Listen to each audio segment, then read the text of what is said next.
Au nom du Père et du Fils et du Saint-Esprit. Amen. Viens, Esprit Saint, viens en nos cœurs. Esprit aux 7 dons, le doigt de la droite du Père, Esprit de vérité, promis, toi qui inspires nos paroles. Évangile de Jésus-Christ selon saint Marc. En ce temps-là, les apôtres se réunirent auprès de Jésus et lui annonçaient tout ce qu'ils avaient fait et enseigné. Il leur dit, « Venez à l'écart dans un endroit désert et reposez-vous un peu. » De fait, ceux qui arrivaient et ceux qui partaient étaient nombreux, et l'on n'avait même pas le temps de manger.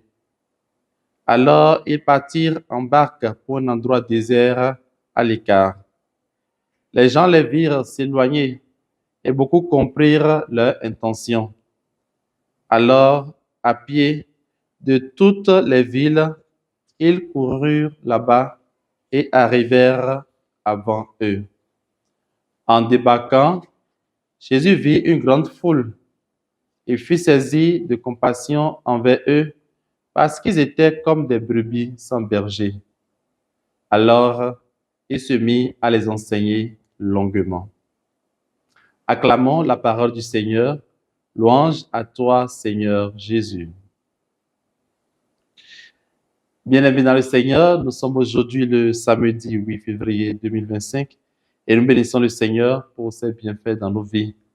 L'Église fait mémoire aujourd'hui de Sainte Joséphine Bakita, soudanaise, esclave puis religieuse, la main noire, comme l'appelaient affectueusement ceux qui la connaissaient, a été béatifiée par Jean-Paul II le 17 mai 1992. Elle a été déclarée sainte le 1er octobre 2000. Dans l'évangile de ce jour, nous voyons les apôtres qui sont de retour de leur mission. Alors, un repos mérité s'impose. Jésus les invite à se mettre à l'écart. Lui-même avait aussi besoin de repos afin de se remettre de la mort de Jean-Baptiste. Mais la foule était là comme des brebis sans berger et assoiffée de la bonne nouvelle.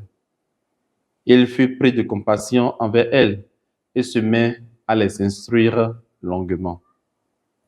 Mon frère, ma sœur, la force intérieure qui doit te pousser à te mettre au service de tes frères et sœurs, c'est la compassion.